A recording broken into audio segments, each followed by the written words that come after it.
As you can see, last minute changes, updates, latest news, who's here, who's not. Do we have any World War II veterans present? I think so. I saw a hand rise up.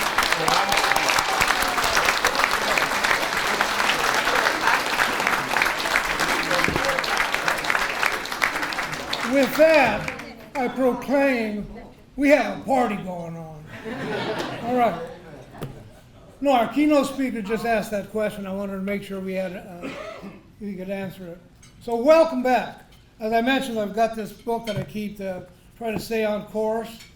At the age of 78, you have to make adjustments. You have to make refinements. Makes me think of cottage cheese, not cottage cheese, Swiss cheese. Just try to fill those holes and make something good happen. Anyway, we're here for a great purpose. Welcome back to the Flying Bridge. I'm told we have a full house. Looks like it. Well, come on.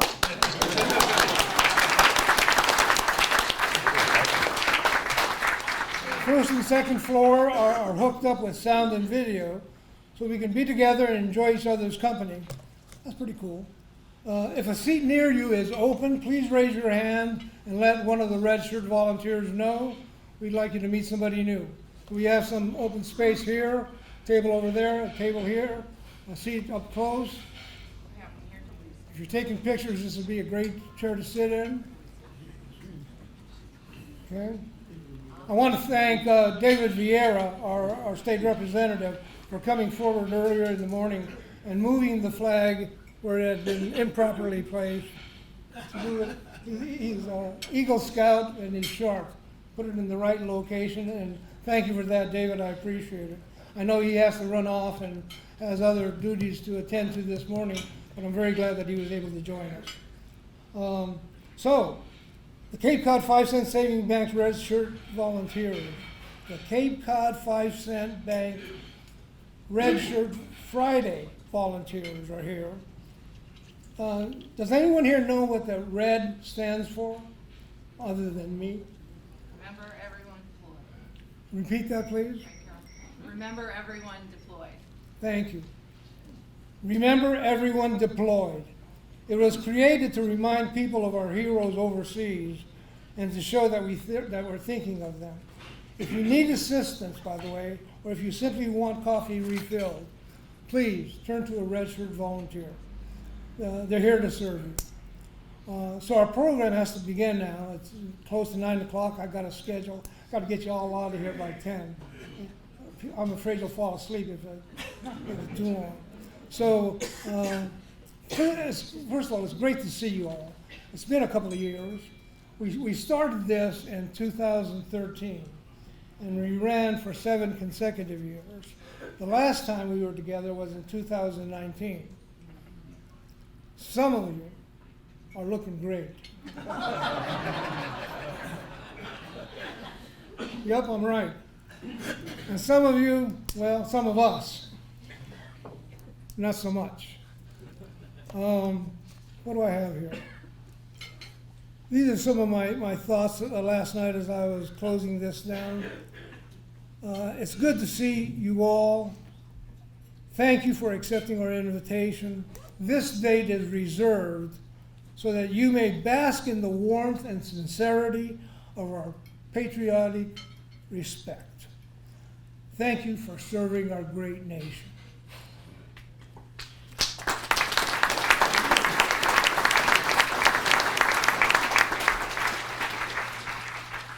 Now you know when to applaud. You got it.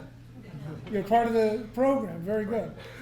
So I know these past 2 years, my dog has learned a lot more about me. I hope that in these past 2 years, we've learned a lot about ourselves and are better for it. Let's hope that it did. By the way, did you see that Jeep out front? Yes. Yeah, that was not Corporal Radar O'Reilly standing out there next to it. That's a vintage Jeep of 1952, and one of our fellow veterans was kind enough to bring it and share it with you. So make sure if you haven't seen it, stop by. It's all tricked out. It's got everything that was needed back in the day. Okay, so let's find out who's here today. I want you to wave and make some serious noise when I call out your branch of service, so that folks downstairs can hear you and they can hear you downstairs. Air Force. No, Air Force. Let me hear it again. Air Force. Had a couple of sleepers in there, didn't you? Army.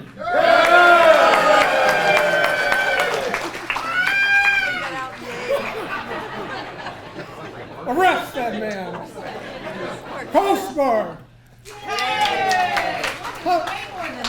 Yeah, there's more. It's got to be. This is a Coast Guard town. They're all on duty right now, probably. Marines. Hoorah! Navy. Is there anybody here from the Space Force? Not yet, right? Not yet. Had to cover them. They're part of the team. So we share a common attribute. We've all have served our country honorably. Look around. Take a moment and just look around. This is an example of being in good company. I really get a kick out of doing this. I was asked one day, why do I want to be the MC? Why do I organize this? And it didn't occur to me until I completed the first one. Every year it gives me an opportunity to remember my father, a World War II veteran. That's it. It gives me a chance to remember. Thank you.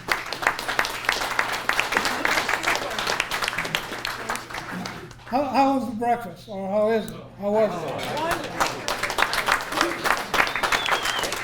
it? Tyler Hayes, did you hear that? So he'll be happy.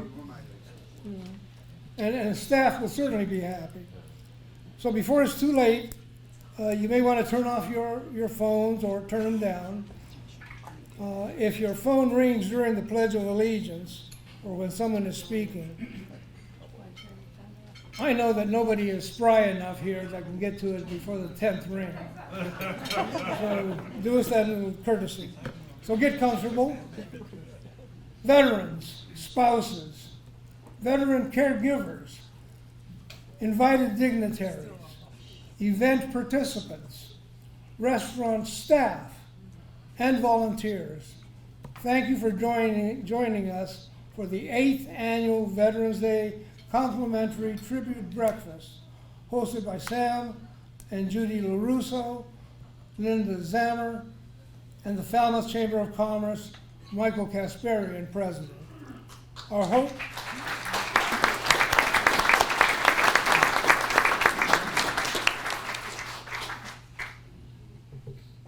Our hosts are all present, and they've agreed to say hi.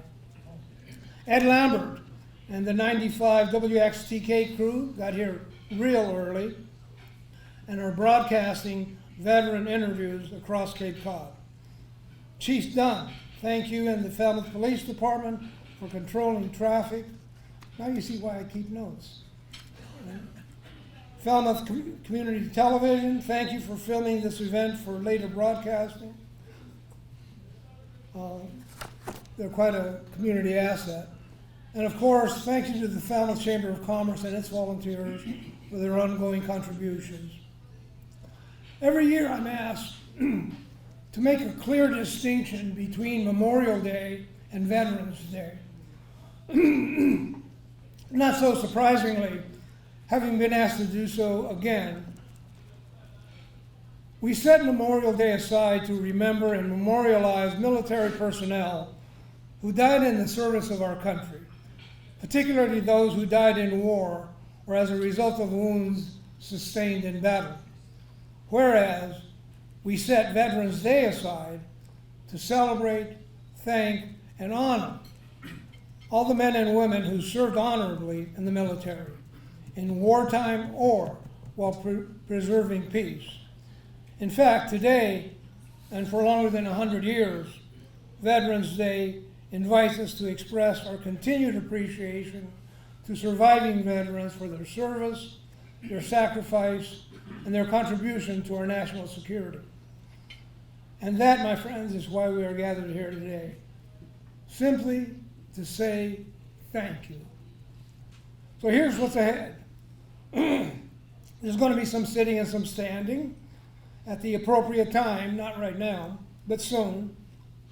I'll ask you to stand, if you can, for the Pledge of Allegiance led by the Cape Cod 5-cent Savings Bank. That's long, registered volunteers. And remain standing for the singing of the America the Beautiful and the national anthem by the Falmouth Chorale Chamber Singers led by Margaret Bossy. Then I'll invite you to sit for America the Beautiful and to give all of our, oh, did I get that? I got that wrong. You're going to stand for America the Beautiful, and you'll be invited to sit for the national anthem. I think I got that right. No. First we have, hang on out there. I got my box of crayons. So first we're going to be standing for the Pledge of Allegiance, followed by the national anthem. Then we'll sit for America the Beautiful. All righty. Okay? And that's for those of you who get tired standing.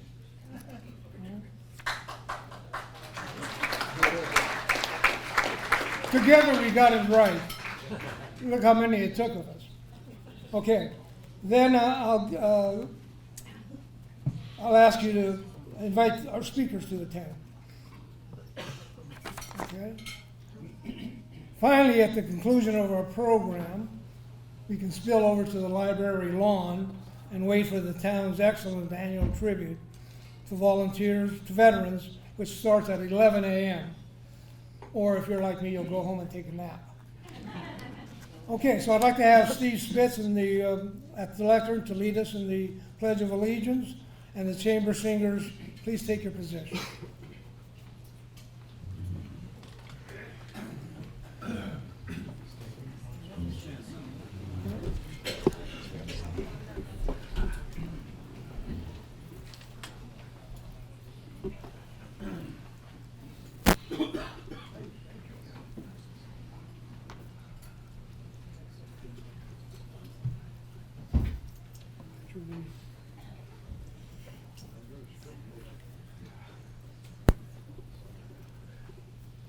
I pledge allegiance to the flag of the United States of America and to the republic for which it stands, one nation, under God, indivisible, with liberty and justice for all.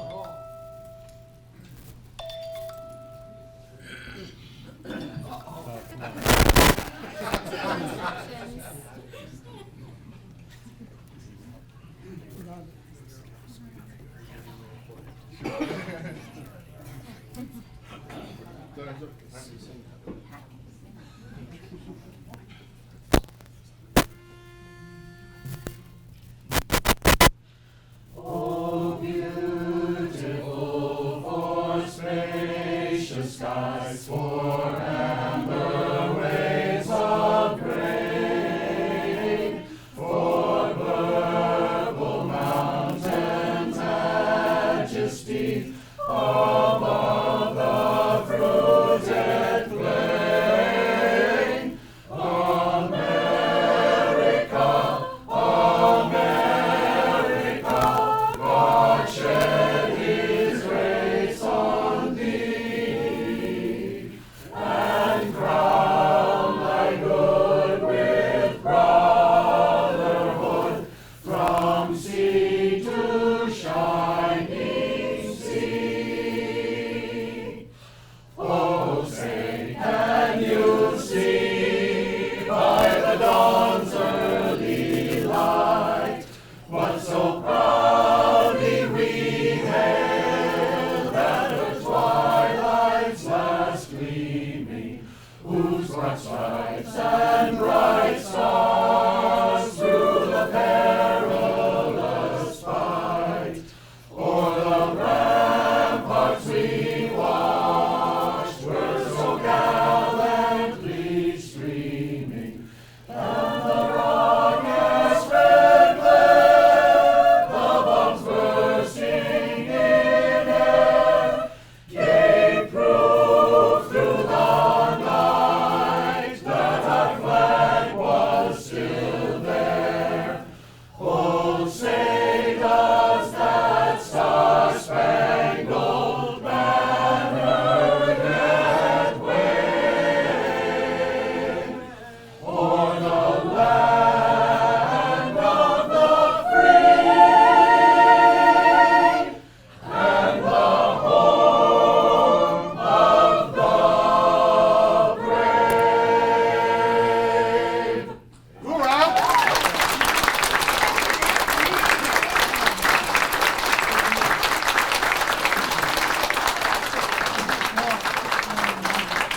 I believe the proper exclamation is, wow. That was fantastic. Thank you to the Cape Cod 5 Red Shirt Friday volunteers and to the Falmouth Chorale. They've passed out a little promotional card for at each table. They'll be performing on December 10th and 11th at the Congregational Church. You might want to get a ticket early. It'll be fun.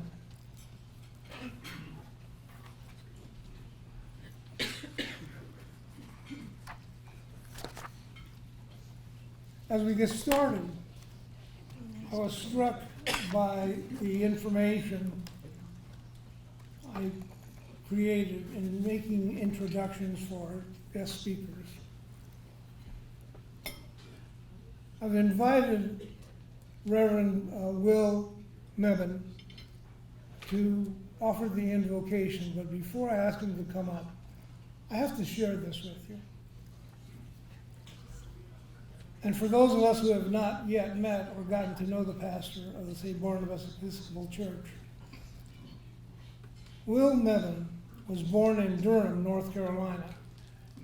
His undergraduate degree in radio, television, and motion pictures is from the University of North Carolina at Chapel Hill. He earned a Master's Divinity degree along with an award for excellence in preaching from Yale University and a diploma in Anglican Studies from Berkeley Divine School at Yale. Will held production and management positions with a broadcasting outlet in North Carolina, New York, and Connecticut. He directed celebrations in 1997 commemorating the 50th anniversary of the entry by Jackie Robinson into Major League Baseball. He oversaw network TV coverage for the 1995 Special Olympics World Games. Will is a founding board member and former vice president of the nonprofit that built the Freedom Schooner Amistad. He was ordained in the Episcopal Diocese of Connecticut. Will was canon of Trinity Cathedral, Cleveland, Ohio, before becoming interim dean at St. Paul's Cathedral, Buffalo, New York. Will was called in September 2018 to serve as the 9th rector of St. Barnabas Memorial Episcopal Church here in Falmouth. Will has been involved with many community and civic organizations addressing social injustice.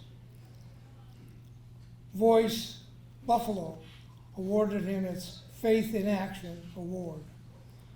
He was presented the Joan Malone Award by the Coalition for Economic Justice for his efforts in the Fight for $15 Minimum Wage campaign. The Cape Cod Times nominated Will, who was selected as a 2020 Leader of Change by the USA Today Network. Will said, "I have yet to meet a cause for justice in which I do not feel compelled to be involved as a Christian." He chairs the Economic Justice Loan Committee of the Episcopal Church and is former vice chair of the Episcopal Peace Fellowship. Will serves on the boards of directors of Community Health Centers of Cape Cod and the Falmouth Service Center. He is co-producer and co-host of The Conversation on FCTV, Falmouth Community Television. Will has volunteered with nonprofit organizations addressing HIV, AIDS, affordable housing, refugee settlements,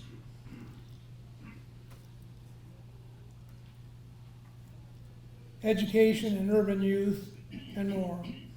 He was elected to and chaired a local board of education in Connecticut and is a former high school and college football referee and basketball official. Will and his wife, his spouse, Leona, Ronnie Mebane, a health professional, are the parents of 2 adult sons. Please welcome Reverend Mabane.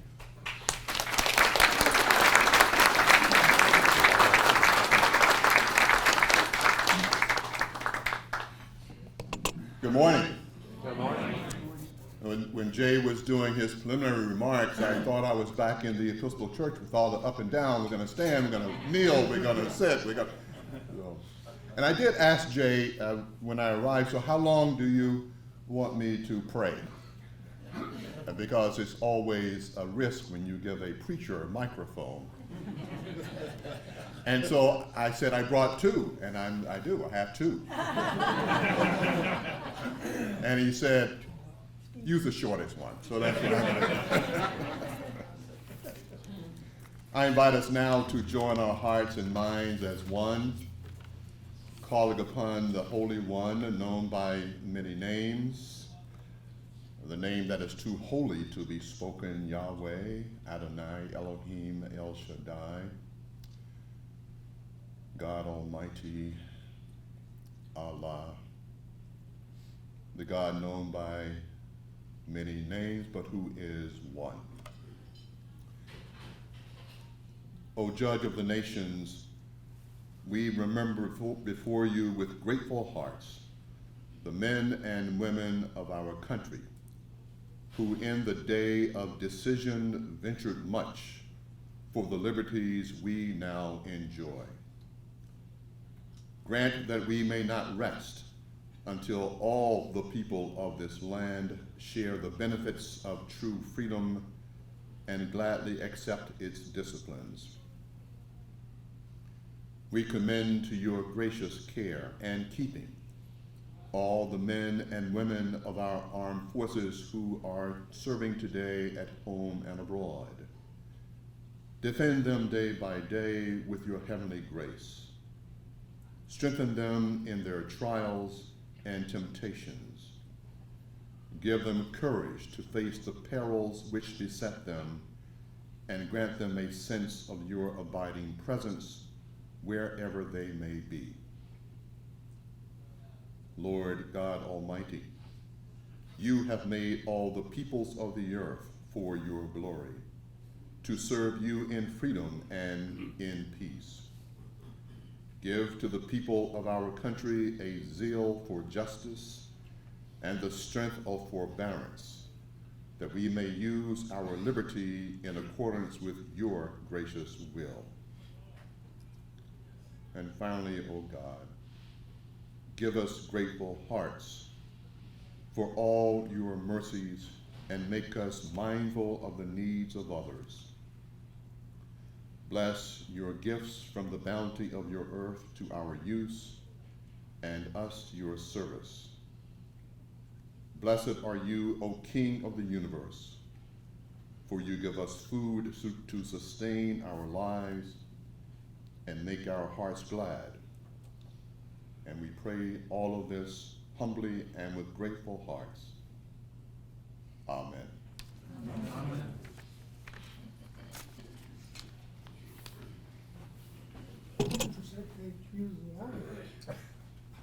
Well, you go back and do the long one if you want me to. Thank you, Will. Thank you. Now we know that we're Roman Oh, this is yours. No, this is mine.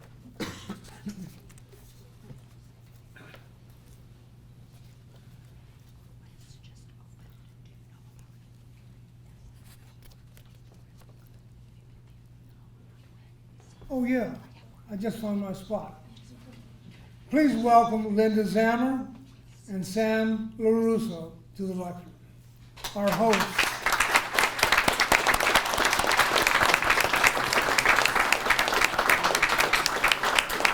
I tried to get them up here as soon as possible to end the anxiety.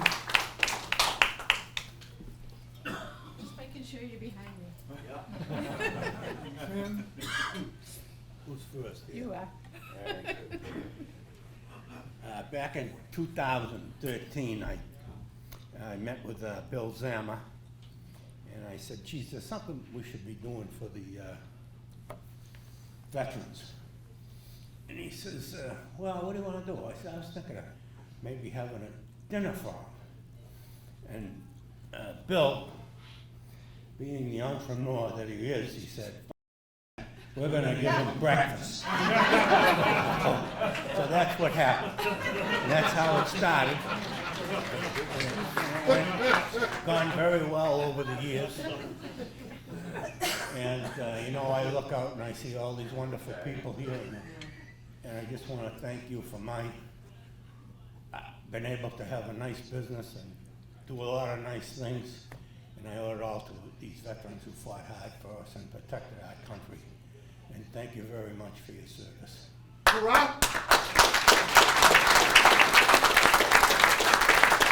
also want to give a special thanks to Linda Zama for letting us use this, which is very nice. Thank you, Linda.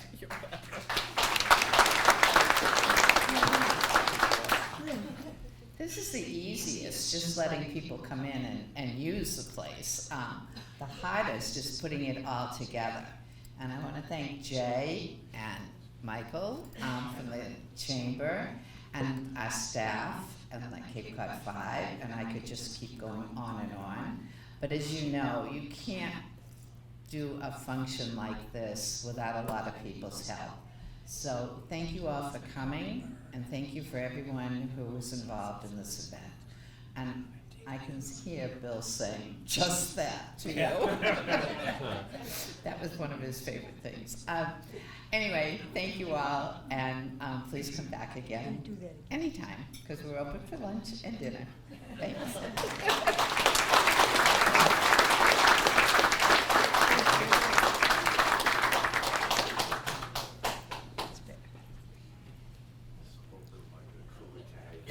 Getting them up here to the lectern is something that I mark as one of my greatest achievements.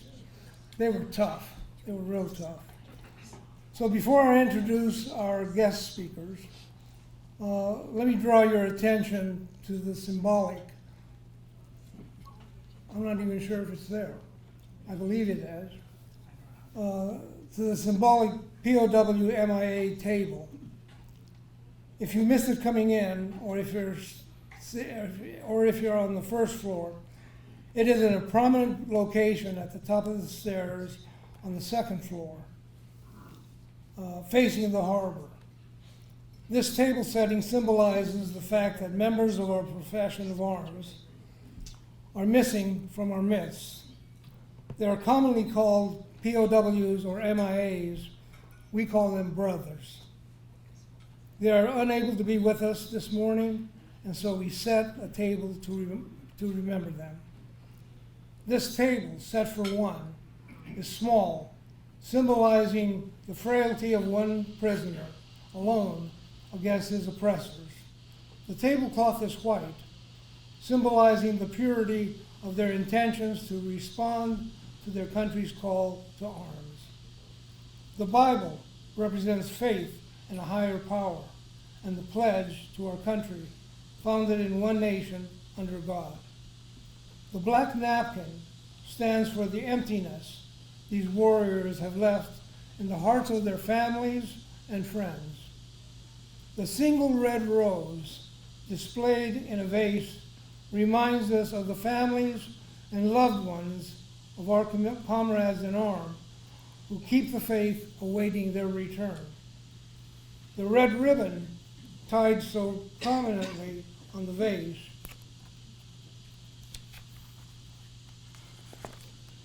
is reminiscent of the red ribbon worn upon the lapel and breasts of thousands who bore witness to their unyielding determination to demand a proper accounting of our missing. The candle is lit, symbolizing the upward reach of their unconquerable spirit. A slice of lemon is on the bread plate to remind us of their bitter fate. There is salt upon the bread plate, symbolic of the family's tears as they wait. The glass is inverted. They cannot toast with us this morning. The chair is empty. They are not here. All of you who served with them and called them comrades, who depended upon their might and aid, and relied upon them, for surely they have not forsaken you. We'll save that toast until the day they come home. Next, I want to acknowledge some invited guests who were not slated to speak, yet by virtue of their elected and appointed positions, their prominence in the community, and by their staunch support for veterans, have chosen to start their day with you. And they have and will be moving around the room to personally meet and thank you for your service to America. Let me get to that list that I've created.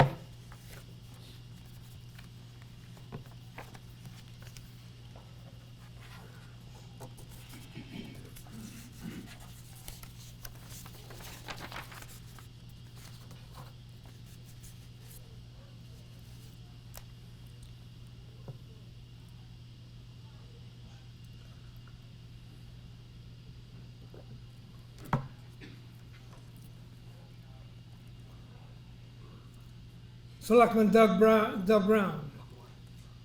Selectman Angeles Scott Price. Selectman Taylor. If I'm hesitating, it's only because I got the wrong list. I'm editing it as I go along.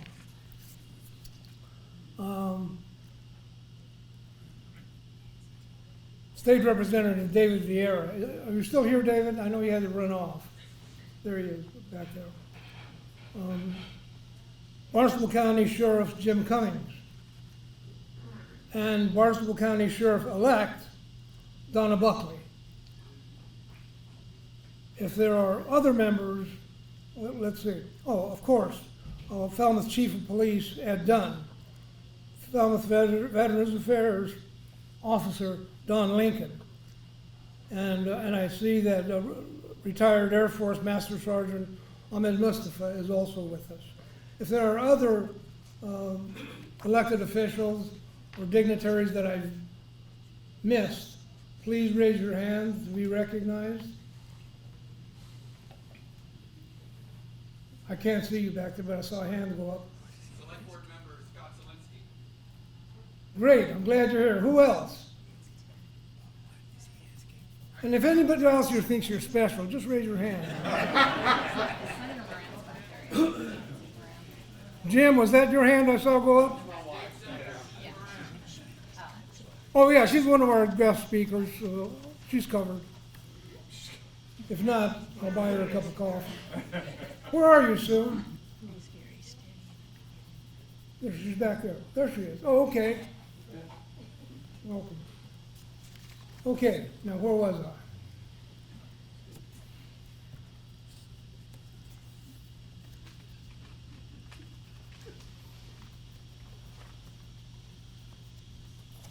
So I have to change the order of speakers. Give me a moment. Smoke them if you got it.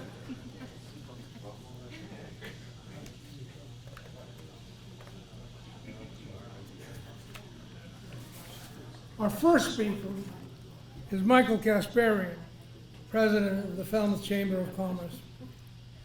Michael came to the Falmouth Chamber after 21 years in banking in Rhode Island. He started his career while in college at Union Federal Savings, where he later served as vice president of marketing and training, and then at Greenwood Credit Union, where he managed the national lending operation. He earned an MBA from Bryant University in Rhode Island. In 2005, he and his wife Daria, an English teacher at Falmouth High School, decided to make Falmouth their home because they wanted to raise their two daughters, Phoebe and Sophia, here. When an opportunity opened up to work at the Chamber, Michael was ready. Skills built in banking transferred to his work there as well. In both professions, building relationships is important. In banking, Michael's problem-solving skills with clients to help meet their financial goals. At the Chamber, he uses the same skills to help local businesses and nonprofits thrive in the community. More specifically, Michael oversees the Chamber's day-to-day operations, which includes staffing, finances, and membership. It's exciting to be involved in all aspects of the community, Michael said, helping people in business, schools, nonprofits, and tourism. And veterans are integral to it all. That's what's great about this job. In his spare time, Michael enjoys appraising antique furniture with a sharp interest in American furniture as a hobby. While working his way up in business, he also found time to graduate from the Arts and Antique Appraisal Program at the Rhode Island School of Design, and he's volunteered his time in Falmouth Historical Society. I think you're also a Mason, right? You are. Ladies and gentlemen, please welcome Michael Castelli.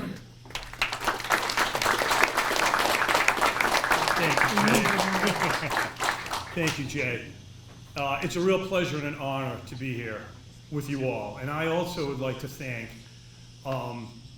Sam and Judy LaRusso and Linda and the late, great Bill Zammer for their generosity in continuing to host this event.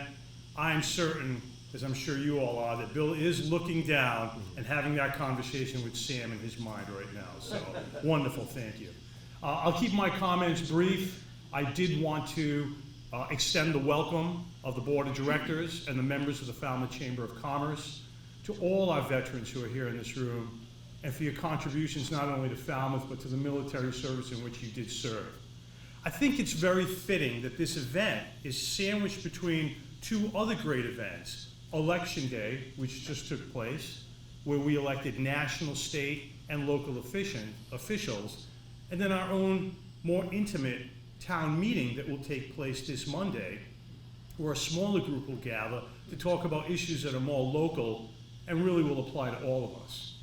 We can never take for granted that this freedom and this opportunity is due in part to the veterans that are in this room because of what you fought for to uphold the right of all Americans to have their day and vote their conscience.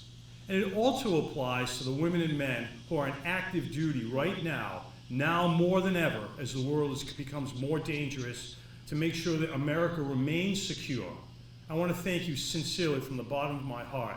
Having never had the opportunity to serve in the military, I know how difficult it is, most recently through a nephew of mine who did 2 tours of duty in Afghanistan, of whom we are so proud. But many of my other family members and friends who have served, I will always admire and look up to all of you who have given that part of your life for the benefit of so many others. So congratulations, celebrate your time today, and God be with you all.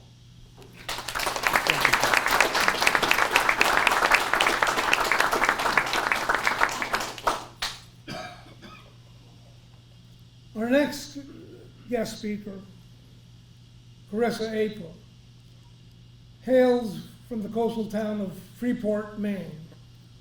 She first came to Falmouth in 1996 when she was stationed in Woods Hole as executive officer of the Coast Guard cutter Monomoy. Monomoy, thank you. Within a few years, she had met and married Falmouth native Ron April, and in a few years more, they had 2 children, both born at Falmouth Hospital. Carissa managed the rest of her 23-year Coast Guard career within commuting distance of Falmouth, if you can call Washington, D.C. and Staten Island commuting distance. And before she knew it, she was all in for this coastal town. She retired from the Coast Guard in 2016 at the rank of commander. Today, in one of her civic activities, Carissa is vice president of JQ Veteran Coffee Break, the local nonprofit that's renovating the town's former senior center on Dillingham Avenue, where she and others will open and operate the Falmouth Community Veteran Center. You'll find some blocks, some prints scattered around the second floor that will depict what it's going to be. She's also a town meeting member. She chairs the Falmouth Veterans Council. She has served on the board of the Friends of Nobska Light in many different capacities in the Falmouth schools, and served until recently as parent leader of the Boy Scout Troop 40, Falmouth. You may have caught her in an episode of Wayne Sore's The Mess Hall. It's a show on YouTube. It's a lot of fun, you should look it up. Give a warm welcome to retired Commander Carissa April.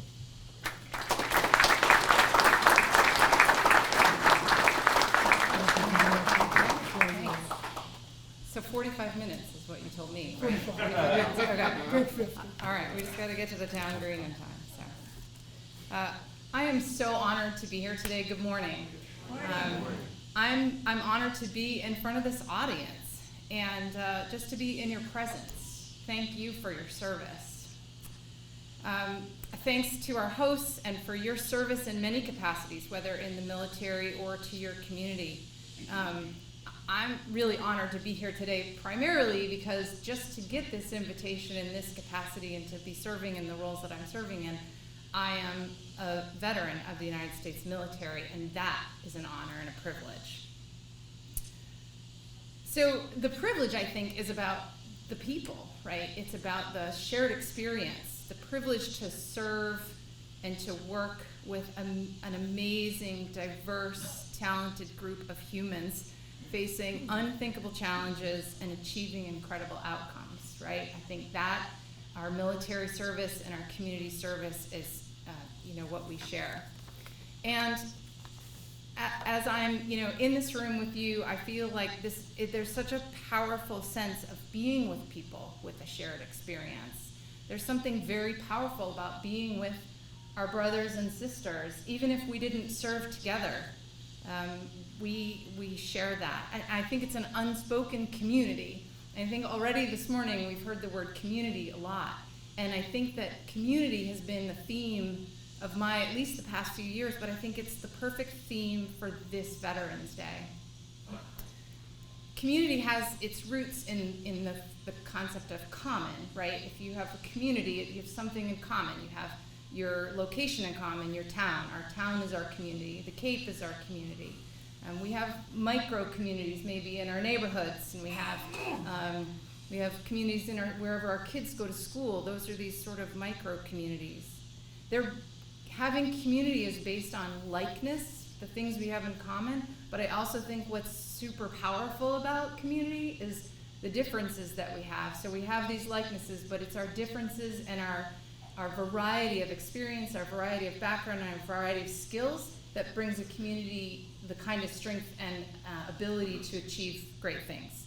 So for me, my Falmouth community is so meaningful to me. I think the veteran community is just an amazing thing to be part of, sort of lives and breathes and gets things done as a community, however those communities are defined. So Jay asked me to talk today a little bit about the veterans community, the Community Veterans Center for Falmouth, and give you an update about that. So I'm here today as a representative of Joe Q Veteran Coffee Break, and Joe Q Veteran Coffee Break was named after the late inspirational Joe Quintiliani, for those of you who knew him.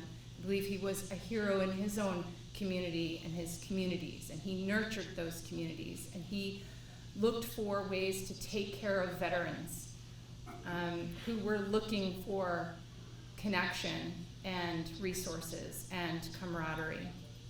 And with that vision in mind, the Joe Q Veteran Coffee Break recognized, and I think Joe Quintiliani sort of had a vision for, we need a place to do this in. We need a place where veterans will come and feel that fellowship and find the resources that they need and feel that sense of community. They'll take advantage of all of the strengths and skills that each of us has and to provide those services and to make connections to the services that already exist. Because a community like Falmouth, I don't have to tell you in the room, we have so many amazing organizations doing amazing work in so many sectors of need and in so many areas of support.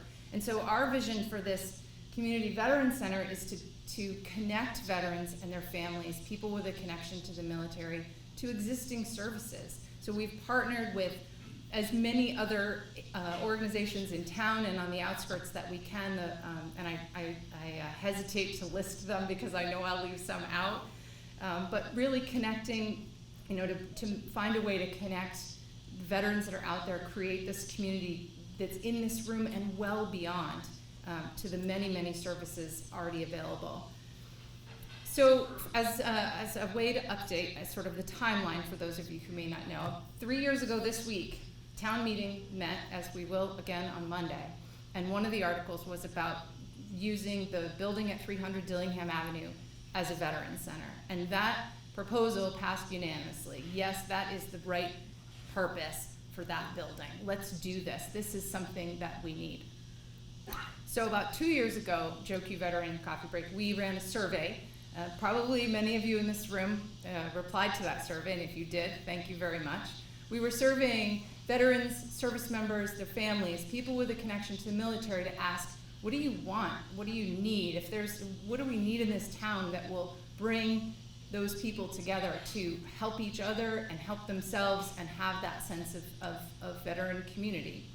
And so we learned a lot from that survey, and I'll tell you one of the most interesting things that I was reminded of when we first started out with that, and that's about 2 years ago now, was that as we talked to people and asked if they were veterans, not everybody immediately identifies as a veteran. They may have served 4 years, but it was a long time ago, or they feel like their service wasn't sacrificed. Their service was just they went and served, and they didn't, they came home, and maybe they didn't suffer an injury, or they most of their service was behind a desk. They felt like they didn't deserve the name, that's sort of the title. And as we started to pull that out of people, we realized that I think some of that as a culture of service is a culture of selflessness, right? I mean, our mantra in the Coast Guard was service before self. And so the idea of being sort of thanked for service, or the idea of claiming some need after service, was maybe a little foreign in the concept of selfless service. I did my service, and now I'm okay. I'm on with my life. So we learned that as we were asking people to respond to the survey, and we did get over 200 responses. And we used those responses to really drive what we want to provide in the Falmouth Community Veteran Center. Services that include health and wellness, adult education, connection to the VA and understanding services that are available, and fellowship. That we heard that over and over again.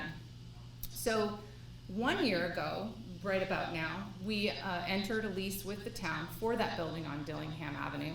The rent is $4,000 a year, and it is as is. We went in and we had this sort of blank slate to work with. And so we were maybe just coming out, and not even, with all of the sort of what was left over of COVID, and we still weren't, all of the activities in the community weren't really going up and running again yet. So it's taken us a little while to build some steam, but we've gotten plans, architectural plans, from Keenan and Kenny architects, who donated all of that service, so many services. In fact, we've a long list on our website and in other places that itemize all of the help that we've gotten. But in the building so far, we've put a new roof on completely with volunteer and donated services. We've done some demolition inside because we're going to reconfigure some of the spaces to make it a little more open. We've had lots and lots of work done outside, just site cleanup, and we're getting ready the building needs new windows. They're all leaking and old and not at all green. They're just not energy efficient at all. So the building still needs some work, but we are starting to do some operations in there. The door's not really open for regular hours and regular services yet, because we really want to make it a more comfortable space. But we have the Vet Center and also Mass Hire have already brought some of the work that they already do in Hyannis, they've brought to Falmouth, which is already helping Falmouth veterans get some services there, so they don't have to try to find transportation all the way to Hyannis. So I did bring some renderings. We have a vision for the space, and it doesn't have to be perfect. It doesn't have to be, brand new, but we'd really like it to be a space that's comfortable and somewhat modern, and that is a space that you can feel some pride when you come into. And if you have any questions about that, of course, I'm going to refer you to the website or Facebook, but we're happy to talk about it. And we're really proud of the vision that we have and the way that this is heading. So thank you very much for breakfast this morning.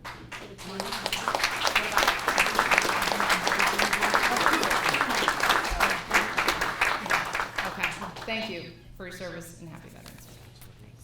Thank you.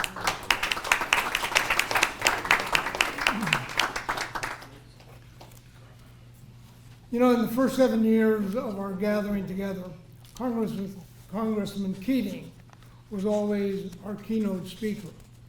Well, this year he wasn't able to join us, but at the last minute, one of his aides came in and handed me a letter, a long letter from our congressman. And respectfully, I'm going to repeat part of what he had to offer. Veterans Day is more than just a chance to thank those who have stood up to protect us. It is also an opportunity to recommit ourselves to ensuring veterans and their families have the resources they need to thrive. On this Veterans Day and every day, I promise to continue my work to do just that. I look forward to joining you in person next year, and please don't hesitate to reach out to my office if you need assistance with the VA or any other federal agency. That's his message to you. Last month, I attended a presentation by today's keynote speaker on little-known facts about Cape Cod being the cradle of invasion in World War II. Our keynote speaker worked as a Department of Defense police officer on Camp Edwards, Otis Air National Guard Base, in the late 1980s. Driving around the base and seeing all the abandoned buildings made him wonder, what went on out here? It ignited his interest and that of an associate in the rich military history of Cape Cod and in establishing a Cape Cod Military Museum. After securing 2 barracks and 6 surrounding acres of what was then open base, September 11, 2001 happened and changed everything. Today, undaunted, they continue actively working to share their related knowledge, artifacts, and memorabilia. Ever hopeful of finding a permanent home open to the public that'll pay tribute to the men and women in uniform who have served America. In his words, it's an amazing story. Today, when pursuing business, our keynote speaker is better known as Joe the Dog Man. He is the son of a World War II and Korean War Navy veteran and father of a War on Terror Army veteran. Please welcome our keynote speaker, Joe Yuckna.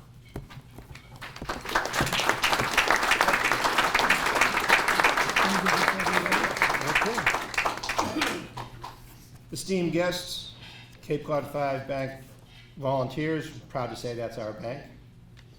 And most importantly, our honored veterans, good morning.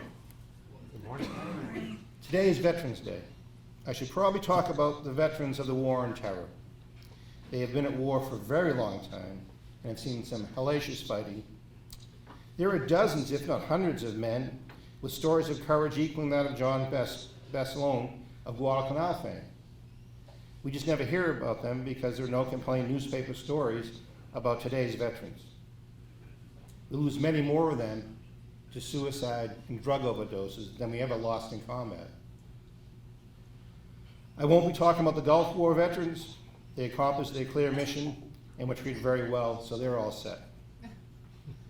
The Cold War veterans, they don't get enough credit. We should thank our lucky stars and stripes for them, especially now that we see how the Russians have dealt with the civilians in the Ukraine. I could talk about the Vietnam veterans. The way they were treated was a national disgrace. Maybe we should have not have been there in the first place, but that was not their fault. The Korean War veterans were always overshadowed by World War II, the big one. Plus it was a tie. Today, I'm going to talk about the World War II veterans. And we know there's a few here. If you could raise your hand, give a round of applause for World War II veterans.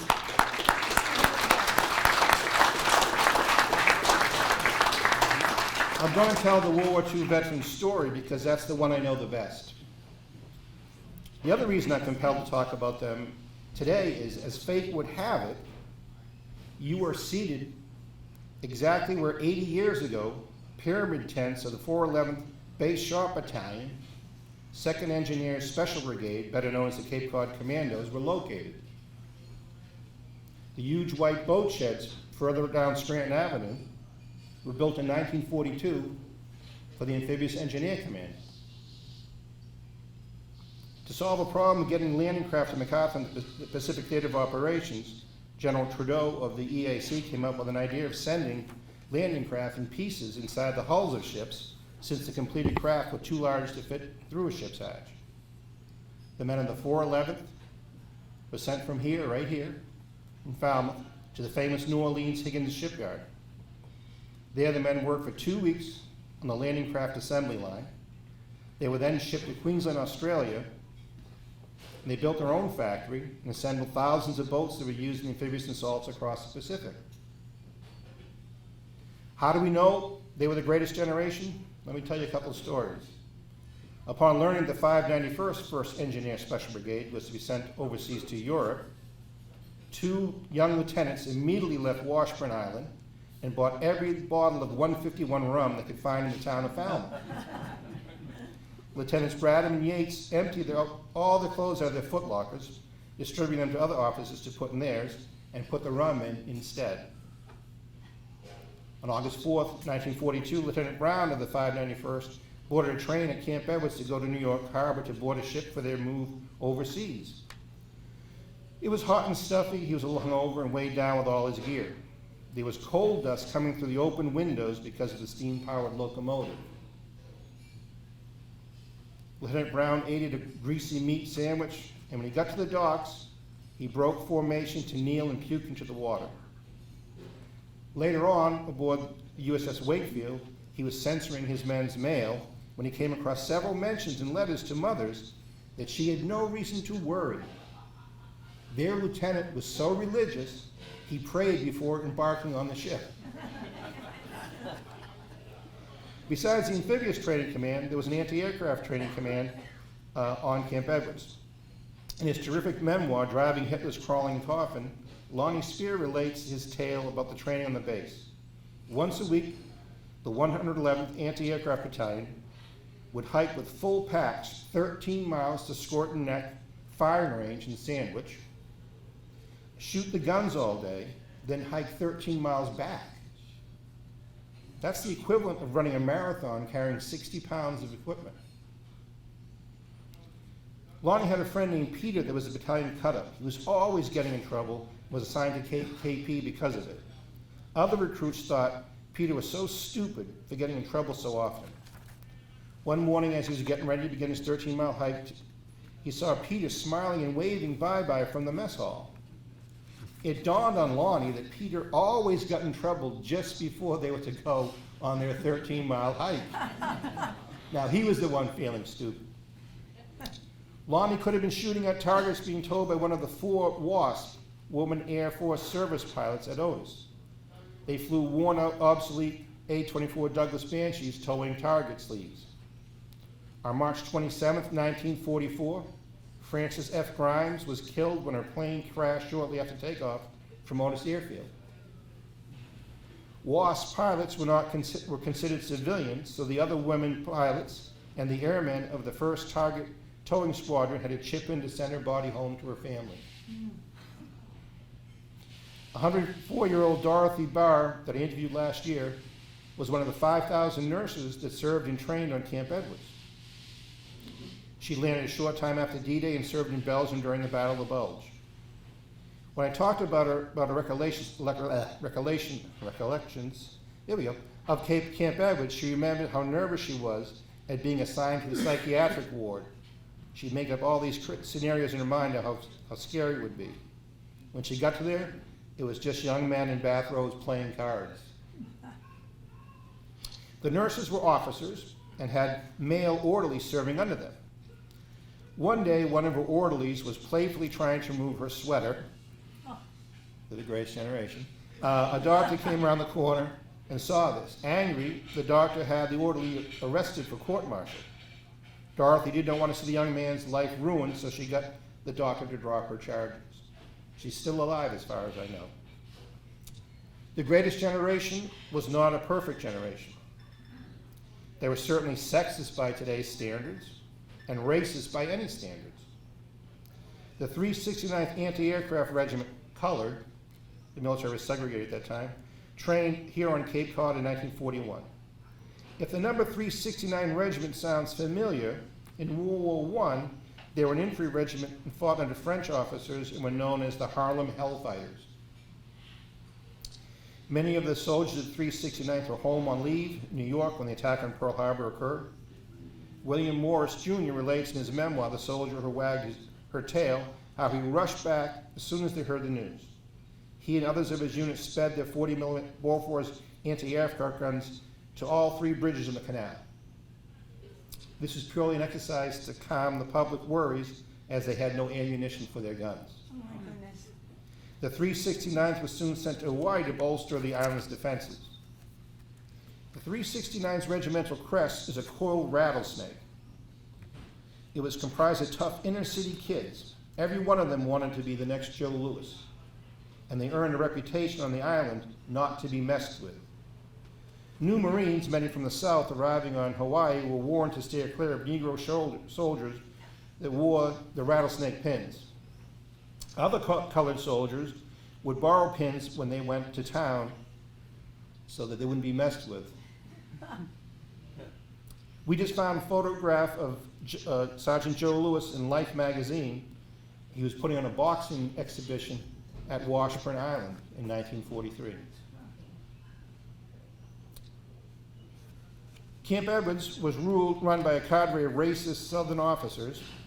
One of their interesting rules was if a white officer was assigned to a black unit, that officer could not go into the officers' club. Their racist policies almost caused a race riot on the base in 1943. Camp Edwards hosted some 5,000 prisoners of war captured in North Africa. The Southerners saw no problem having the Nazi troops wait on tables and bartend at the officers' club while banning fellow Americans wearing the same uniform from working there because of the color of their skin. The base commander stepped in and the blacks were allowed to work on the officers' club, and the reason they wanted to work there, that was a great job to have because you got paid by the hour and you received tips. My research on the 26th Yankee Division, whose home was Camp Edwards, revealed they were much better than most divisions when it came to race. Thank God. The Yankee Division made its combat debut accompanied by the 761st Black Panthers Colored Tank Battalion. They were known as the Black Panthers. On November 11, 1944, while battling to take a French village, a Black Panthers Sherman tank was hit by a German anti-tank gun. This blew the tank commander out of his tank. A Yankee Division sergeant left his cover and dragged the wounded tanker to safety, but just as he was going down himself, a German popped up with a burp gun and killed him. The Coonamessett Airport turned into Civil Air Patrol Base 18. They patrolled the coast to look for U-boats, as early in the war the military didn't have enough planes or pilots. They never saw one, and being bored one day, a pilot flew his plane under all 3 of the Cape Cod Canal bridges, which is braver than to think, because at that time they had real armed anti-aircraft guns all around them. Army Air Force pilot took over the anti-submarine patrol. In 1943, a B-25 pilot, Lieutenant Channing Emberson, attacked 2 U-boats in one day off the coast of Cape Cod. In July 1942, a collier, Stephen Jones, a ship ran aground blocking the canal. A convoy had to leave the safety of the anti-submarine netted Buzzards Bay and go around the Cape to Nova Scotia. While en route, one of the Liberty ships, the Alexander Malcolm, was torpedoed and sunk by U-215 with a loss of 10 souls. The U-215 was subsequently destroyed by a British trawler, the Tiger, with all hands of the submarine lost. In 1944, Otis Airfield became Quonset Point Auxiliary Air Station, Otis. Whole aircraft carrier groups were trained here, as well as over 150,000 Navy personnel. George Bush Sr., the youngest pilot in U.S. history, crashed his Avenger torpedo bomber upon landing in Hyannis. He had followed the plane in front of him too closely and got caught up in its turbulence. It hit a wing and slid off the runway. Nobody was injured, but the plane was totaled. We believe the plane was named Barbara, because Barbara Bush married the first man she ever kissed. I don't know if this counts as a veteran, but in 1941, Snuffy, a black bear cub, the mascot of the 68th Coastal Artillery Battalion, was given leave in December 1941, the longest leave in military history, till April. He was sent to the, oh, well, when you look at that, I'm out of my allotted time. These are just some of the stories, veteran stories that need to be told and heard. We need your help to be able to preserve these tales for future generations to get our doors open. Thank you very much.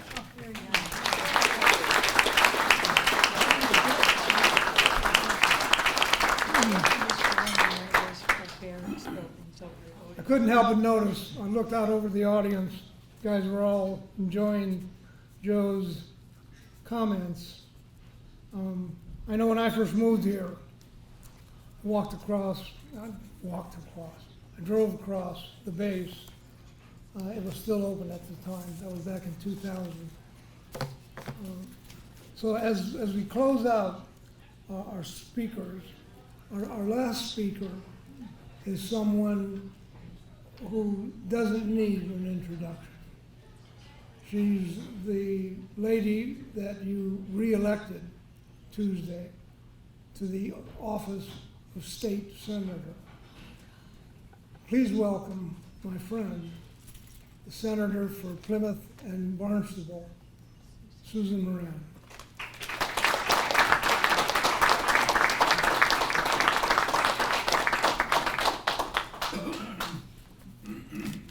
I am so grateful to be among you Titans. Today, I'm here as the daughter of an Air Force serviceman. It's my favorite thing today to talk about my dad. Before that, I certainly want to thank the Russos, Linda Zammer, the Chamber, who you are branching into so many wonderful things to make us a better community. My dad was the guy that would be dropped in alone behind enemy lines to lay communications in advance of troops. Can you fathom the bravery born from the heart and soul of love and country?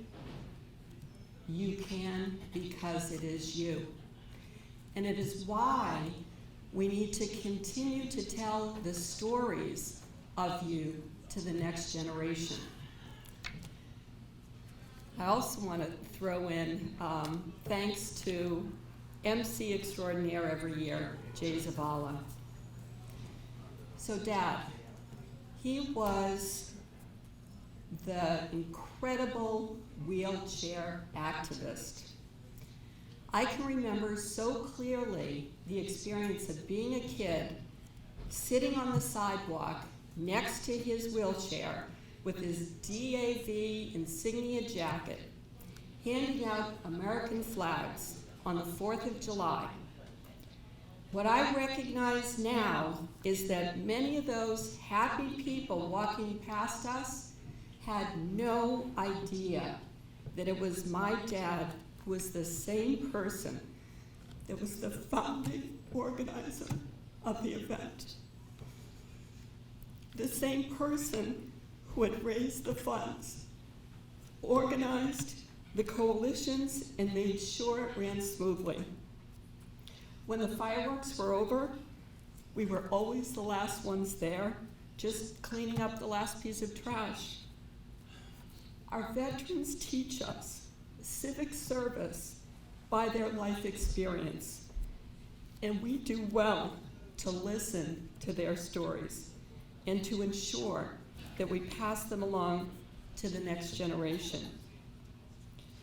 To see all of you here today is a testament to the deep respect we should all hold for our veterans, and pride, can't even see through the tears, sorry guys, in our democratic institutions and those who have dedicated their lives to upholding them. Today is a day to celebrate both all of those still among us and those who have since passed. We honor their legacy by reminding each other what it takes to make our communities worth fighting for. I'm the closer. Thank you.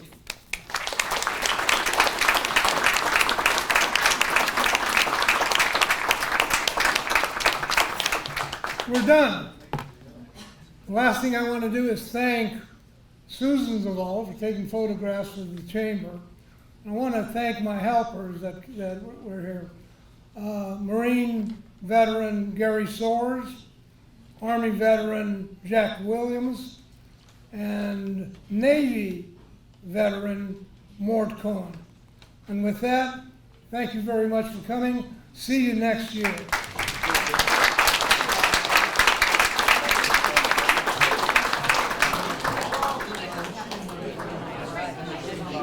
Of course, it's called the registry, and I looked at that.